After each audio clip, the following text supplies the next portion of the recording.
আলাইকুম, সবাই কেমন আছেন? তো আজকে আমাদের ধান কাটতেছে। এই যে ধানের মেশিন কেটে লাগছে।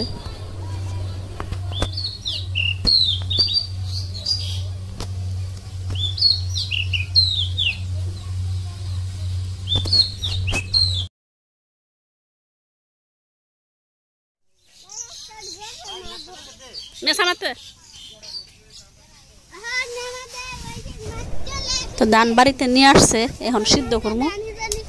ধান যেহেতু মেশিনে কাটা, তাই উড়ার কোনো প্রয়োজন নাই, এখন সিদ্ধ করবো।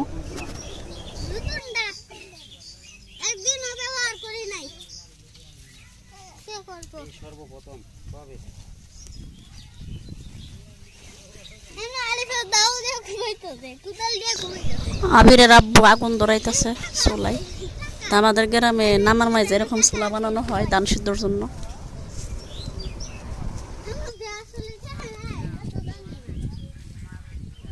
বন্ধ দেন, আগুন দেবো তো, বস্তা দিয়ে আগুন যাইতো না তো, বস্তা ভিতরে ফেলাই দেন, দিয়ে আসলে বন্ধ দেন।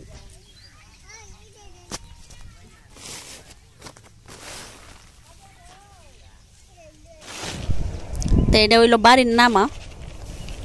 তো এই যে ক্ষেতের ধান, একদম চকচকা ধান, খালি মেশিন দেখাইটা নিয়ে আসছে। তখন ধানগুলো আমরা সিদ্ধ করবো।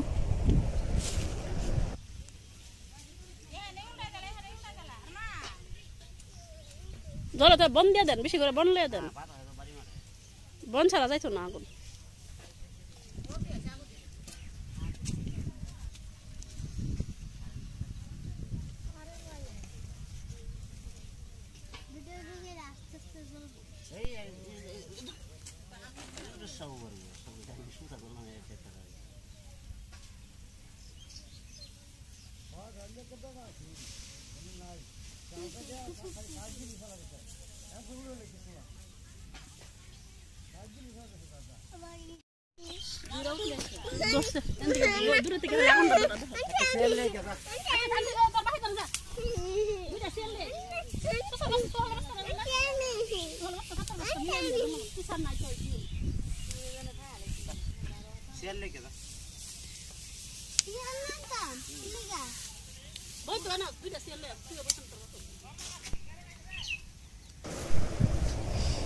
তো চুলা ধরাইয়া দিলাম, এখন সুসা সুফল দিয়া আগুন দেওয়া লাগবে।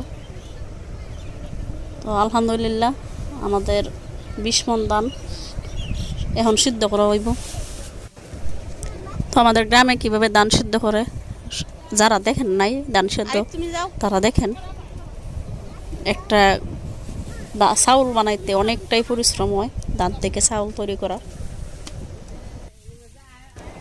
আর যখন আমরা ধান সিদ্ধ বসাইছিলাম, প্রচণ্ড বাতাস ছিল, বাতাসের কারণে আগুনটা ধরাইতে অনেকটাই কষ্ট হয়েছে।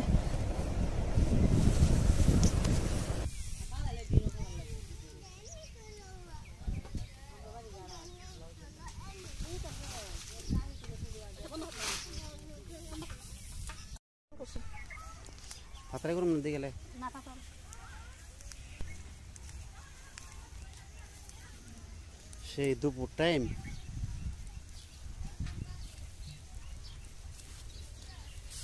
আগুন দেয় না, ধোয়াই দেয়।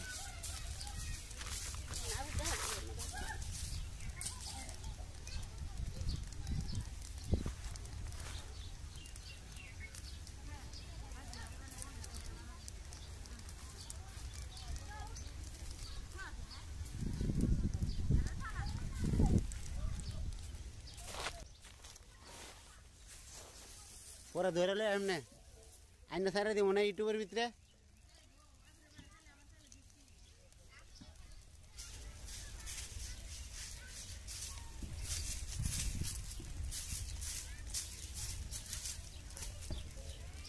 দেখ না, সুন্দর দেখ না।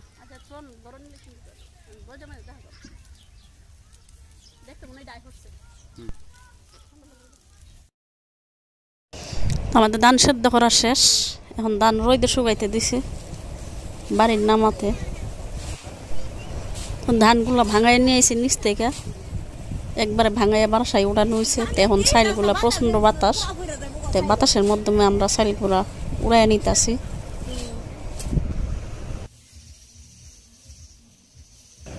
তো আবির আব্বা বন নিয়ে আইতাছে, আবির দাদি আর আরিফে বনের লাশ দিতাছে, আমি নিচ থেকে বন দিতাছি।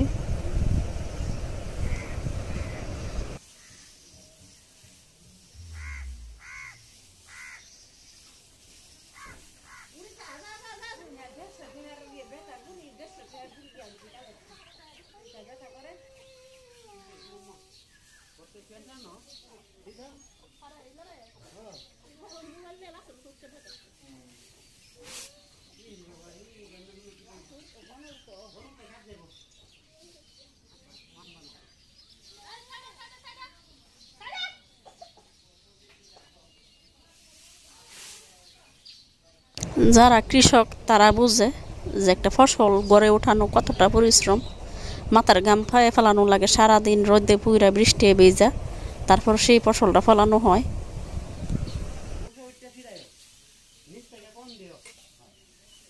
তো অনেকদিন পর এই ভিডিওটা দিতেছি, প্রায় 3 মাসের উপরে। তা আমার ক্যামেরাটা নষ্ট ছিল, তার জন্য আর দিতে পারি নাই।